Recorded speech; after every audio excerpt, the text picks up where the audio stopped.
Hi, NCRT grade 11 chapter 4 chemical bonding உடைய book back question answers பார்த்துட்டு இருக்கோம். Question number 4.17 define electron negativity and how it is differ from electron gain enthalpy அப்படின்னு கேட்டிருக்காங்க. So electron negativity என்னன்னு பாருங்க. Electron negativity is the ability of an atom in a compound to attract a bond pair of electron towards itself. It cannot be measured and it is a relative number, right? So அப்போ electron இப்போ நம்ம லாங்குவேஜில் explain பண்ணலாம். இப்போ A and B இந்த ரெண்டு ஆட்டம் நடுவில் ஒரு கோவலன்ட் பாண்ட் இருக்குது, இங்கே 2 எலக்ட்ரான் இருக்குது. இந்த எலக்ட்ரானை அதோட பக்கம் இழுக்கும் இல்லையா, இந்த எபிலிட்டி தான் நம்ம எலக்ட்ரான் நெகட்டிவிட்டி அப்படின்னு சொல்லுவோம். ஸோ இது என்ன ஆகும்னா இட்ஸ் அ கம்பேரிட்டிவ் ப்ராப்பர்ட்டி. ஆப்போசிட்டில் யார் இருக்காங்க அப்படின்றத பொறுத்து தான். உதாரணத்துக்கு நான் இங்கே ஒரு எக்ஸாம்பிள் எழுதுறேன். இப்போ வாட்டர் எடுத்துட்டிங்கன்னா இதில் இருக்கக்கூடிய எலக்ட்ரான்ஸை ஆக்சிஜன் இழுக்கும். ஏன்னா oxygen is more electron negativity. அப்போ இது மேலே டெல் மைனஸும் இது மேலே நான் டெல் ப்ளஸும் கிரியேட் ஆகும் சார்ஜ்.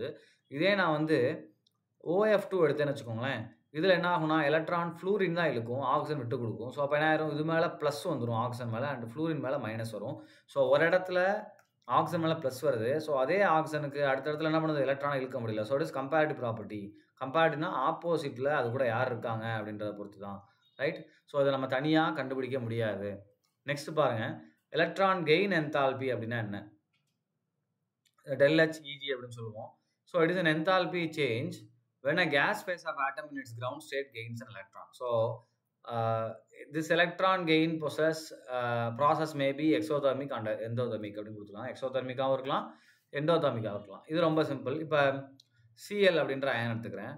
இது என்ன பண்ணுதுன்னா ஒரு எலக்ட்ரான் வாங்கிட்டு என்ன மாறும், Cl மைனஸாக மாறும். ஸோ இந்த எலக்ட்ரானை கெயின் பண்ணும்போது என்ன ஆகும்னா it will release an energy. இதை தான் நம்ம என்ன சொல்லுவோம், எலக்ட்ரான் ஐன்னு போட்டோன்னா ஸோ எலக்ட்ரான் கெயின் என்தால்பி அப்படின்னு சொல்லுவோம். ஸோ எலக்ட்ரான் அஃபினிட்டி அப்படின்னு சொல்லுவோம். ரெண்டுமே சேம் தான், ரைட்டா? ஸோ அப்போ எலக்ட்ரான் கெயின் என்தால்பி அப்படின்னு சொல்லுவோம். இது வந்து என்னன்னா இது இட் கேன் பி டிட்டர்மைண்ட். இதனாகவும் ஒரு கான்ஸ்டன்ட் வேல்யூ. இது என்ன பண்ணலாம், ஒரு ஆட்டம் தான் இன்வால்வ் ஆகுது பாருங்கள், வெறும் குளோரின் மட்டும்தான் இருக்குது. ஸோ இது யாரும் பக்கத்தில் இருக்கவங்களை பொறுத்து அமையாது. So an element has a constant value of electron gain enthalpy that can be measured experimentally. So இதை எக்ஸ்பெரிமெண்டலாக நம்மளால் மெஷர் பண்ண முடியும், ரைட்? பட் ஆனால் என்ன பண்ண முடியாது நம்மளால், இதை அதாவது எலக்ட்ரான் நெகட்டிவிட்டியை நம்மளால் எக்ஸ்பெரிமெண்டலாக மெஷர் பண்ண முடியாது. இது என்ன மாறிட்டே இருக்கும், ஒவ்வொரு எலமெண்ட்டுக்கும் ஒரே எலமெண்ட்டுக்கே மாறும், டிபெண்ட்ஸ் ஆன் த நெய்பர்ஸ், பக்கத்தில் யார் இருக்காங்க அப்படின்றத பொறுத்து. ஸோ இதுதான் electron negativity definition and difference யாருக்கு யாருக்கும், எலக்ட்ரான் நெகட்டிவிட்டிக்கும் எலக்ட்ரான் கெயின் என்தால்பிக்கும். ஸோ அப்போ இந்த எலக்ட்ரான் நெகட்டிவிட்டி அப்படின்றது இட்ஸ் அ ரிலேட்டிவ் ப்ராப்பர்ட்டி.